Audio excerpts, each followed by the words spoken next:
देहरादून का सैलाकुई, जहां फैक्ट्रियों की मशीनें तो रोज चलती हैं, लेकिन आज मजदूरों का सब्र टूट गया। मांगा था हक, लेकिन जवाब में मिला डर, दबाव और लाठी का साया।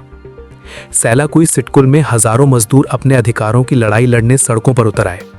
वेतन वृद्धि, ओवरटाइम भुगतान और बेहतर श्रमिक सुविधाओं की मांग को लेकर कई कंपनियों के कर्मचारियों ने काम का बहिष्कार कर दिया। हाथों में तख्तियां, आंखों में गुस्सा और दिल में अपने हक की लड़ाई। डिक्सन कंपनी समेत कई औद्योगिक इकाइयों के कर्मचारी जब सड़कों पर उतरे तो पूरा दून पांवटा हाईवे जाम हो गया। चारों तरफ नारेबाजी, अफरा तफरी और भारी तनाव का माहौल बन गया। मजदूरों का आरोप है कि महीनों से उनकी समस्याओं को अनसुना किया जा रहा था। कम वेतन, बढ़ता काम का दबाव और ओवरटाइम का भुगतान ना मिलने से कर्मचारी लगातार परेशान थे।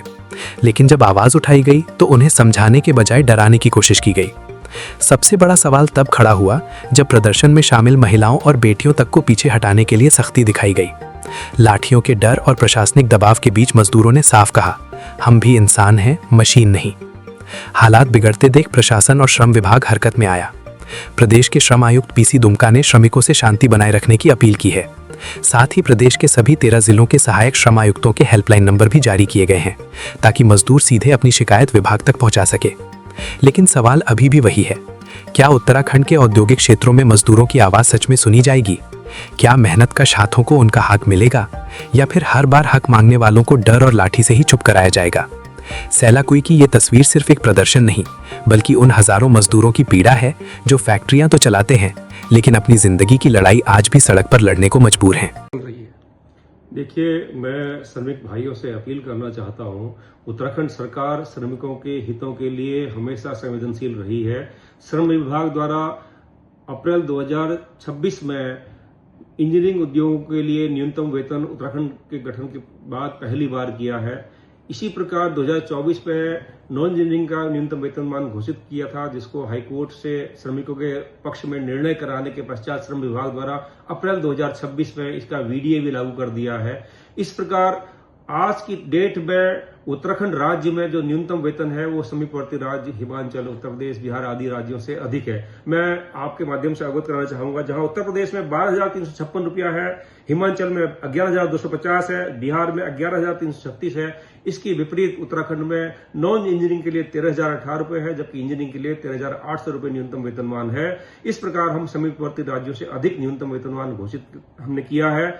इसके साथ ही श्रम विभाग श्रमिकों की समस्याओं के तत्पर रहते हुए हमने सारे एएलसीज, डीएलसीज और लेबर इंस्पेक्टर को निर्देश दिया है कि वह यह सुनिश्चित कर लें कि श्रमिकों को न्यूनतम वेतन मिले, न्यूनतम वेतन के साथ साथ उनका बोनस समय से मिले और उनको ओटी का भुगतान श्रम कानूनों के अनुरूप हो, उनको श्रमिक सुविधाएं मिले, उनको गेट पास मिले और इसके अलावा इनको जो अन्य अनुमानित सुविधाएं वो मिले।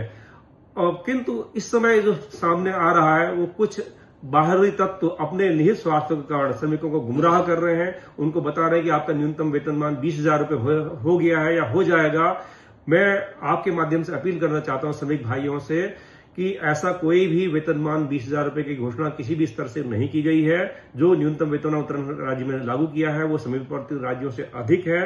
इसके अतिरिक्त ऐसा कोई भी निर्देश किसी भी स्तर से प्राप्त नहीं है। वो अपने औद्योगिक माहौल को बनाए रखें, औद्योगिक शांति बनाए रखें। यदि उद्योग रहेंगे तो रोजगार रहेगा, श्रमिक रहेंगे तो उद्योग चलेंगे।